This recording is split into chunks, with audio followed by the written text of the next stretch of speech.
Di balik lembaran-lembaran tua sebuah kitab, tersimpan mutiara hikmah yang tak lekang oleh waktu. Kitab itu bernama Al-Ushfuriyah, bukan sekadar kumpulan cerita, tetapi untayan kisah penuh makna. Kisah para ulama, orang-orang saleh, dan hikmah kehidupan yang menggetarkan hati. Dari kisah seekor burung kecil, hingga pelajaran besar tentang cinta kepada Allah dan Rasul-Nya. Setiap kisah mengajak kita merenung, menyentuh hati, membangunkan jiwa. Bersama kami, mari selami kisah-kisah pilihan dari kitab Al-Ushfuriyah. Karena dari kisah, iman kita bisa tumbuh. Dan dari hikmah, hidup kita bisa berubah.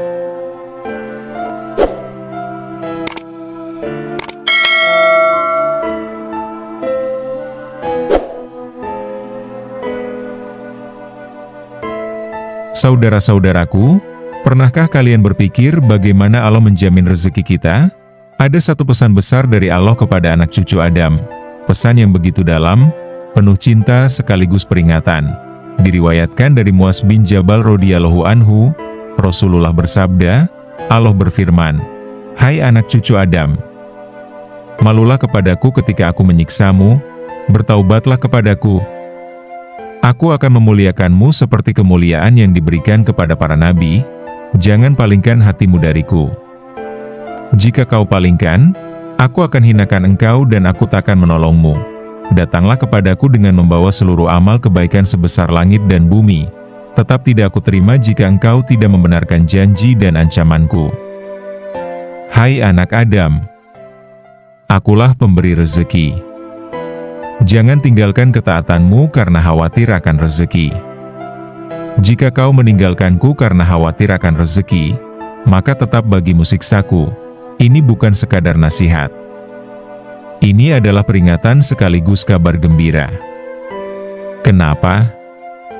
Karena Allah berjanji, siapa yang menjaga 5 nasihat ini surga untuknya. Tapi kadang kita bertanya, bagaimana Allah mengatur rezeki makhluknya? Dengarkan baik-baik kisah ini. Kisah 1, burung hijau dan ikan besar. Dikisahkan, ada seekor ikan besar di lautan. Ikan itu selalu memakan ikan-ikan kecil. Suatu hari, setelah melahap seekor ikan kecil, ada sedikit daging tersangkut di antara giginya. Daging kecil itu membuatnya kesakitan. Lalu ia naik ke permukaan laut dengan mulut terbuka. Tiba-tiba, datanglah seekor burung hijau. Tanpa ragu, burung itu masuk ke dalam mulut ikan besar, mengambil daging yang terselip, dan memakannya. Ajaib! Di tubuh burung itu tertancap 2 anak panah, satu di punggung, satu di perutnya, sehingga ikan besar itu tidak mampu menelannya. Selesai makan daging yang menyangkut itu, burung hijau pun keluar dengan selamat, terbang kembali ke udara. Saudaraku, bukankah luar biasa? Rezeki burung itu, Allah tetapkan berada di antara gigi ikan besar yang ganas. Yang seharusnya bisa menerkamnya, justru menjadi jalan rezekinya. Jika seekor burung saja Allah siapkan rezekinya dengan cara yang menakjubkan, lalu bagaimana dengan manusia? Mari kita simak kisah kedua yang semoga dapat menambah keyakinan kita akan jatah rezeki yang memang sudah ditakdirkan untuk kita. Yaitu kisah seorang manusia yang teraniaya dan disuapi 10 roti oleh seekor gagak. Sobat Muslim Cawani yang dirahmati Allah, tidak cukup sampai di situ. Ada satu kisah nyata lagi. Ini tentang seorang lelaki mulia bernama Ibrahim bin Adham. Suatu hari, Ibrahim berburu. Di tengah perjalanannya, ia berhenti untuk makan. Baru saja hendak menikmati makanannya, datang seekor burung gagak menyambar sepotong rotinya, lalu terbang ke arah pegunungan. Ibrahim penasaran. Ia menaiki kudanya dan mengejar burung gagak itu. Ia telusuri jalan menuju pegunungan, hingga akhirnya, dari kejauhan, tampak burung gagak itu hinggap. Saat Ibrahim mendekat, burung gagak itu terbang lagi, dan di tempat burung itu berada tadi, ternyata ada seorang lelaki tergeletak, terikat di sana. Lelaki itu lemah, hampir mati. Ibrahim segera turun, melepaskan ikatannya. Lalu bertanya, "Siapa kamu? Apa yang terjadi?" Lelaki itu menjawab dengan suara lemah, Aku seorang pedagang. Dirampok, dipukul, diikat, dan dibuang di tempat ini. Sudah 7 hari aku di sini. Aku bertahan hidup, karena burung gagak itu tiap hari datang membawa roti, memotongnya dengan paruhnya, lalu menyuapkannya ke mulutku.